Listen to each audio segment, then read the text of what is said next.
Hi, I'm Indhu from the Artistic Director at Kiln Theatre, and I'm with the wonderful Sharon D Clarke. Hello, Uh, baby. Hello, how are you? I'm really good. Well, all the better for seeing you. I am just Mwah. so happy that you're here and that you're doing this. We go back a very long way. A long way, A people. long way. Just Sharon was in the first show that I professionally ever directed, and we've been friends ever since. And do you want to just introduce yourself and what you do? My name is Sharon D Clarke. I am an actor, singer. Sometimes I shuffle my feet, and I love what I do. I love my industry. I love my job. I love it.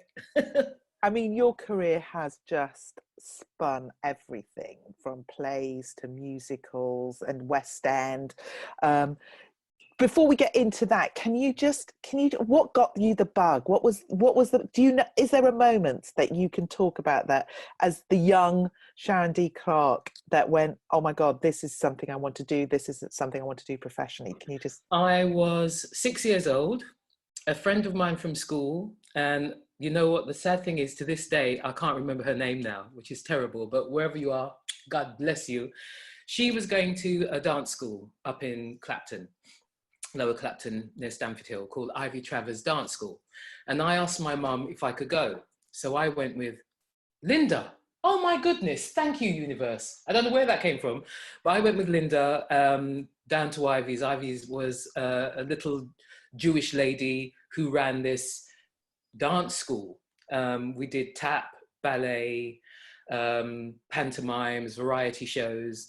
So I did my first show down at Ivy's playing one of the ensemble in Babes in the Wood and another variety show. And that very first performance down at Bow Civic Centre, in front of an audience, singing my little song, I was hooked. And how old were you then? 6. You were 6. I was Wow. 6, and I was like, this is what I want to do. I had just I'd found my dream quite early on. And so I did lots of shows with Ivies from sort of like between 6 to about 18. We performed all over East London. And I just loved it. I just loved it. I loved doing pantomime. I played my first pantomime after doing Babes in the Woods. My first part with Ivies was Baron Hardup in Cinderella.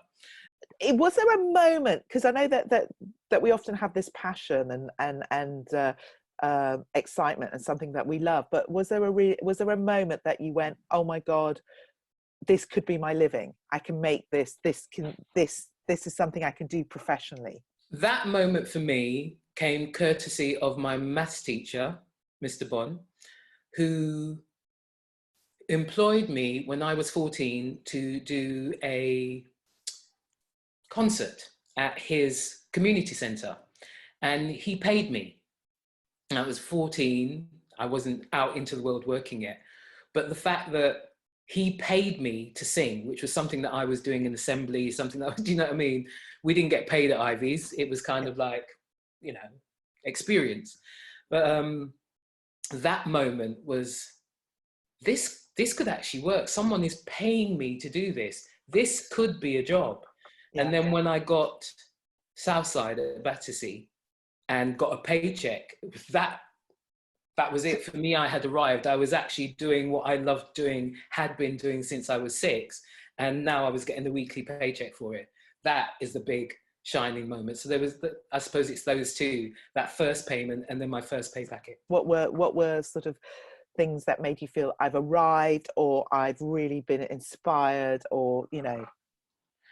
Okay, so number one would be that first paycheck from Battersea. That I can't negate that feeling of knowing that this can work for me. This can put a roof over my head and put food on my table and pay my bills. Fantastic. Career marking moments, I think one that I will never forget was I was in a band with my best mate Damon called Nomad, way back in the day. And when we were starting, we would be driving up and down the country doing, like, you know, 5-6 gigs a night, really knackered. And then we got this big break to support someone at Wembley, and that someone was Kylie. Wow. And we're at Wembley, we go on and we start, and the crowd are just like, they're looking at us because we'd only just broken through, and they were just not really having any of it and going, Kylie, Kylie, Kylie. I was like, okay, this is great. So we struck up and we started singing, and by the time we'd finished our opening set, they were going, no mad, no mad, no mad. And it was the most amazing feeling to be at Wembley and have the crowd just with you. That was just for our audience, just for people who might be listening in that to this, can you give us a line of the song that I know that we all know? I wanna give you devotion. Ew, ew, ew, ew, ew, ew, ew, ew, ew, ew. Back in the day, late 80s, early 90s groove, do you know what I mean? Oh, Yeah. madness, madness. But that was a fantastic moment.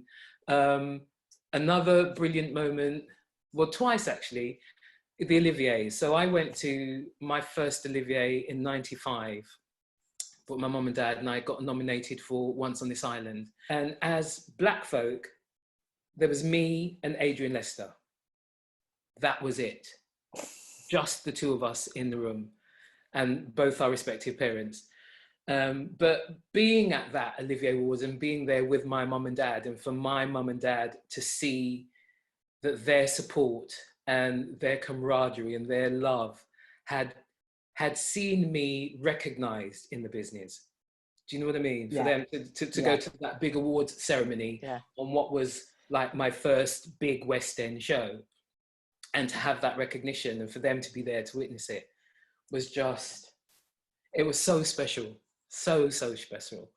Well, I remember that opening. I remember that, you know, the opening night of that in London, as well as it's in Birmingham. Yeah, and it was such a wonderful show, just extraordinary. And in London, the way that they changed the whole theatre. So by the time you arrived at the box office, you were on the island, and as you walked down towards the theatre, there were stalls. You could buy jewellery and necklaces and all kinds of different stuff. And then we'd have a party afterwards because the show was only an hour and a half long. So, and it was straight through. So we'd do the show, then there'd be food. So you could eat rice and peas and stewed chicken and all kinds of thing. And then there'd be like a cabaret. So for a show that was only an hour and a half long, I never got home before 2 every night because we would just party. It was brilliant.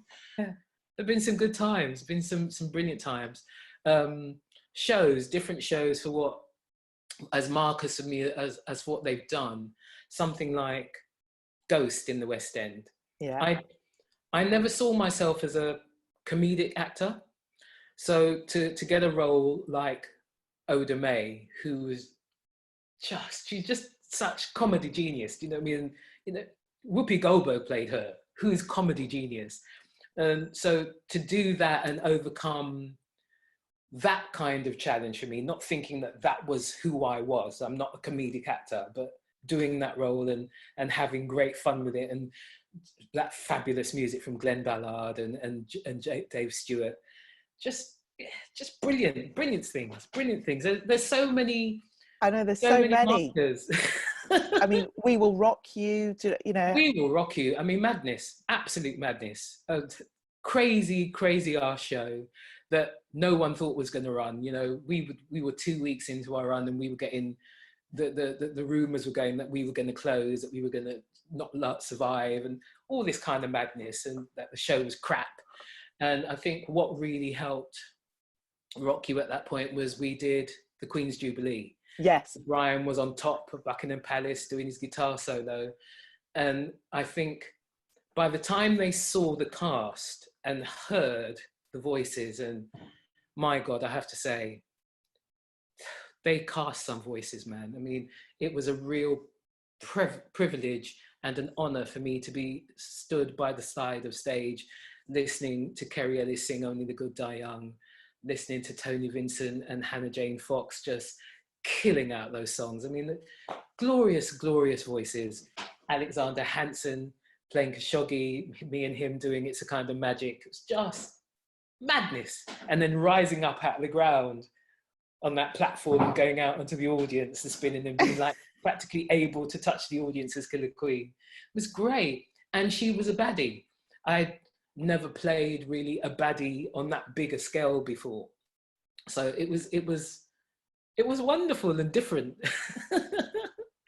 I mean, And then there's, yeah, Caroline, you know, Carol, yes, and getting the Olivier for for, Caroline, I have to say, I think for me, I think Caroline is the role of a lifetime. She's, when I saw it at the National, and that must have been 2006, I just thought, gosh, this is such a tour de force of a role. I mean, lungs of steel to sing through it, or the complicated roller coaster ride of emotion that Caroline goes through while trying to keep it all tempered down under a boiling point. Just a phenomenal role. And I remember watching it and thinking, this is amazing. And I love this music, I love this score. And never for one second saw myself doing it. I didn't think, yeah, that's a role that I'm going to play. I watched it, Clive Rowe was in it, so we went to support mates. But I just came away from it thinking, this is fabulous. So to be here now and to have played her 3 times, to have got an Olivier for her, which is just like, oh, mind blowing. And then looking forward to taking her to Broadway that's amazing. Absolutely amazing. I haven't done Broadway before. I'd never really had, in all honesty, any great hankering to do it. I'd never been one of these people who's like, I've got to go to Broadway, I've got to work. I mean, like, your career has been amazing, and lots of wonderful, wonderful, wonderful moments. I mean, and of course, you're extraordinarily talented and brilliant. What do you, if you were going to talk to someone younger or younger people, what tips or what advice would you give them that you think you have or you've taken with you or that's helped you in your career? Number one, be a team player. That's my number one thing. Even if it is a one-person show and it's just you on the stage, there is a team of people working with you. Your sound, your lights, your backstage, your crew, do you know what I mean? It's like, it takes the village to put the show on. Do you know what I mean? And you might be the one person that the audience sees, but you have to be a team player.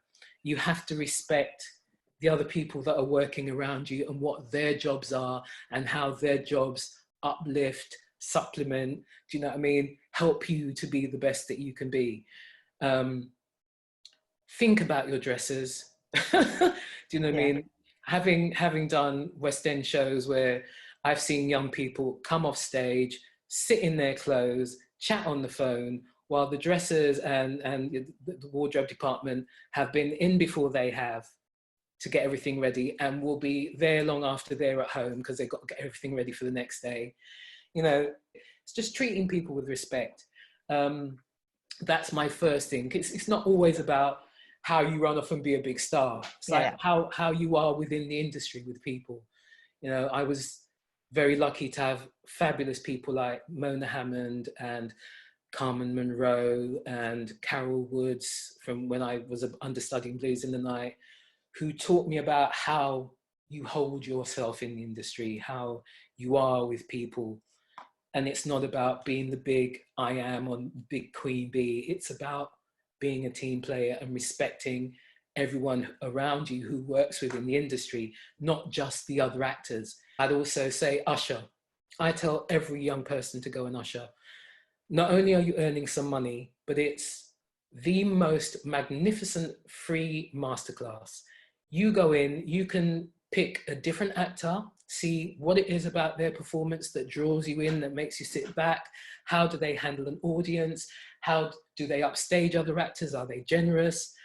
How does the lighting work? There's so many things that you can look at.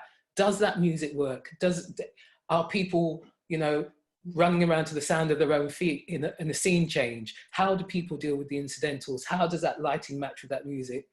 If you've got that time through the run of a play, there is so much that you can look at to see how a show is put together, how it runs when things go wrong, and how you can get those things back on their feet. There is so much to learn. Go and usher. It will be a masterclass on so many levels, not just as a performer, but how a whole show runs as a whole. And remembering that it's about the craft. If you want to come into this business to be famous, forget it. Because so few of us are famous. So few of us are looking for that household name thing. So few of us are Hollywood actors. Most of us are jobbing. It's about the craft. It's about telling the story. And all of us, whether we are directors, choreographers, writers, actors, singers, it's all about story. The story is utmost. You know, as a producer, you're producing that story. That's what you're trying to get out. As a director, you're trying to eke out everything out of that story. As an actor, you're trying to tell the characters from that story point. As a dancer, it's not just about the moves, it's how does that feel? How do you make people feel? It's about the story. For all of us, we're storytellers, and it's about the craft. And if it's not about the craft for you, don't bother. Really do not bother. If you don't want to tell the stories, if it's not about holding up the mirror, having some empathy, showing a different side of life, being fantastical, showing the mundane. Do you know what I mean? Yeah. If it's not about the craft, then actually I haven't got time for you, because the time that we're going to waste with you trying to be famous, we're not doing the story. Do you know what I mean? Go and do something else. Go and do something else. Can you just your journey with the tricycle kiln? Wow. Well, like I said, going back to that 89, somewhere around there, and seeing Amen Corner, and just being struck by the fact that you've got this theatre that is right on Kilburn High Road. It could not be more in the mix, do you know what I mean, of the community. It's not massive, so you feel very at home when you're there. Do you know what I mean? And I have to say, I just think the refurbishment of Kiln it's such a joy. I kind of, when I first saw it, I thought, okay, the tricycle was the cocoon and the kiln is the butterfly. And it just feels like she has grown up in this beautiful way that is modern and all singing and all dancing, but keeping her spirit, keeping who she is integrally. And I think it's a really, really beautiful job, really beautiful job. So thank you for that. Doing Blues in the Night there fulfilled so many things for me. I mean, I did blues when I was quite young. I was Carol's understudy when it went into town at Piccadilly. And I kind of feel that the times that I'd done it before, as much as I loved doing it, I was too young to do it. I didn't know that at the time. But when Susie and I talked about it, I kind of felt that I'd lived enough and had the life experience to properly sing Wasted Life Blues. Oh my God. Do you know, it was the one. Every time you sung that song, do you know what I mean? I knew you'd lived that. But when I did that when I was younger, I didn't have the life experience. And I remember the first time I did it in Chester, oh gosh, numbers of years ago, can't remember now. It was a song that I was always afraid of. I loved doing the show, but I'd get to Wasted Life and it was just like, I just did not have it in me. Do you know what I mean? And it always felt fake. Do you know what I mean? Always had to fake it till I make it to sing that song. And it's just that one song, but the woman's whole story pins on that lady's whole story pins on that one song. And so to feel that now I could do it properly, and to be able to then revisit that as the character should be. I am where the character should be, age-wise, do you know what I mean? And life experience-wise. So to get that chance to let her shine and live again through new but experienced eyes was a wonderful thing for me. To do it at my darling, beautiful, good friends theatre with that support and those people, was an absolute joy. I mean, we just knew that we were in great hands. We Well, knew it that was we were going to be magical. loved It and we was were a going to be supported. And then the third strike to be doing that with my wife, having Susie directing yeah, and doing it with our mates. You know, Clive is such an old friend. You know, over 30 years I've known Clive, and Debbie and Gemma, who we've all worked with before. It was such a pleasure, a real gift of a gig. You know what I mean? Where you just think everything that I have wanted from this particular piece has come together in the most glorious way. I mean, Robert's set was just, I remember walking on going, that's it, this is it, this is it. brilliant. Sharon, it's just ever as ever a pleasure to talk to you. I adore My you. mate.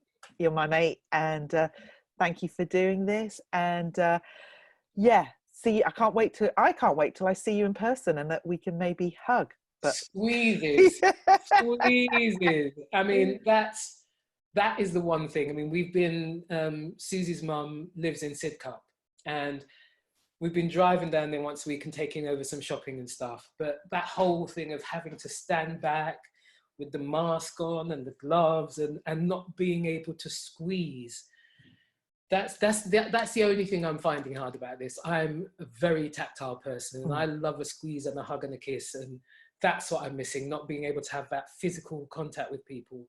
So that will be, when you see me, I'm going to squeeze you hard, people. I'm going to squeeze you hard and not put you down for a bit, just